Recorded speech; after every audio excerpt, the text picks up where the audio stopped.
গ্রামের আজ মাহফিলে প্রতিটা ঘরে আত্মীয় স্বজনের মিলন মেলা বসে। আর আমার বাবার বাড়িতে আজকে আমাদের কি কি করা হলো, কি কি আয়োজন করলাম, সে সব নিয়ে আজকের ভিডিওটি থাকছে। হ্যালো এভরিওয়ান, আসসালামু আলাইকুম। তো সকাল থেকেই আজকে একটু আগে থেকেই বিকালে রান্নাবান্নার আয়োজন শুরু করা হলো। সকালে আমরা রান্নাবান্না করে কিছু খেয়ে নিছি, সেটা আর শেয়ার করলাম না। তো ওখানে আমার ছোটো বোন সব কিছু কাটা শুরু করে দিছে। আর এদিকে আমার বড় আপুর ননদ ছোট চুলায় আগলা চুলায় রান্নার আয়োজন বসাইছে, যেটা দেখে আমার একটা আপু বলল যে গিয়ে দেখ কি সুন্দর করে রান্না করতেছে। কিছু কিছু ক্ষেত্রে খুব মুহূর্তটা অনেক সুন্দর হয়ে ফুটে আসে। তার জন্য আমি এই সুন্দর সুন্দর মুহূর্তগুলো ক্যামেরাবন্দি করার জন্যই আমি ওদের ঘরে চলে আসলাম। তারপর আমি চলে গেলাম আমাদের রান্নাঘরে। এখানে আমার মেজো বোন শোল মাছ দিয়ে আর বেগুন দিয়ে ভাপা দিবে, যার জন্য একটু সরিষা বাটা সব ধরনের মশলা দিয়ে মাখিয়ে রাখছে।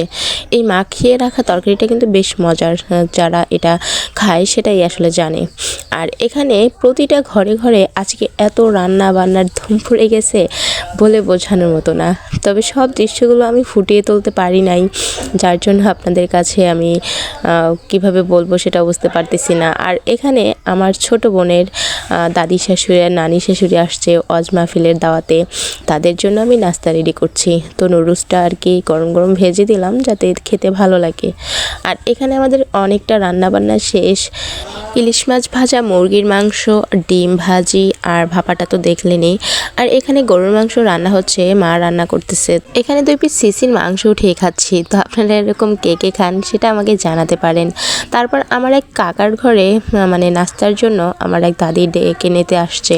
তো আমরা সেখানে চলে গেলাম, সেখানে নাস্তা টাস্তা করলাম। আর তারপরে একটু অজ মাহফিলের অজের মাঠে না গেলে তো কেমন যেন অজ ফিল আসবেই না মনে হয়। আমি আসলে যেতে চাই নাই, তারপর আমার হাজব্যান্ডের বলার কারণে গেছি সেখানে। এখানে কি একটা যেন আজব খাবার, যেটা জানি না, তাও আর কি বাচ্চারা খেতে চাইলো তাই খাওয়ালাম। তো তারপর আমি অজের পরের দিন সকালে চলে গেলাম। এখানে শিঙি মাছ দিয়ে আলু দিয়ে একটা ঝোল রান্না করে আমার বরকে আমার ভাগ্নেকে খেতে দিলাম। আর তারপর এই যে দাদি আর নানি আসছিল আমার ছোটো বোনের, তাদের জন্য কাপড় কেনা হয়েছে।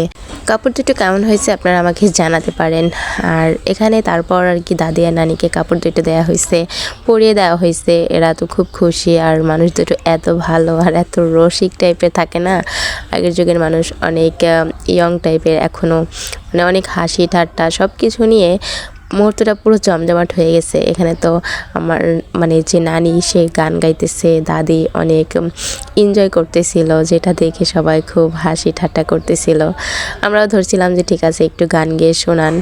তো আসলে এমন মানুষদের জন্য ওই কিছু কিছু মুহূর্ত অনেক সুন্দর, অনেক হাসির, অনেক মজার হয়ে ওঠে, যেটা আমরা আসলে এখন মোবাইলের যুগে এই মুহূর্তগুলো খুঁজে পাই না। আর এদের সময় কিন্তু এই মোবাইলের যুগ ছিল না, অনেক মজা, অনেক হাসি ঠাট্টা হতো, সবাই সবার সাথে অনেক সময় কাটাতো। কিন্তু আমাদের সময় আসলে এই সময়টা কেন যেন হারিয়ে যাচ্ছে, আমার তো সেটাই মনে হয়। তো এই তো দাদি নানির বিদায়ের পর্ব চলে আসছে, আর আমার মা চাচি দাদি সবাই মিলে তাদেরকে বিদায় দিল। তো আজকের ভিডিওটি এখানেই শেষ করছি। সবাই ভালো থাকবেন, সুস্থ থাকবেন। আল্লাহ হাফেজ।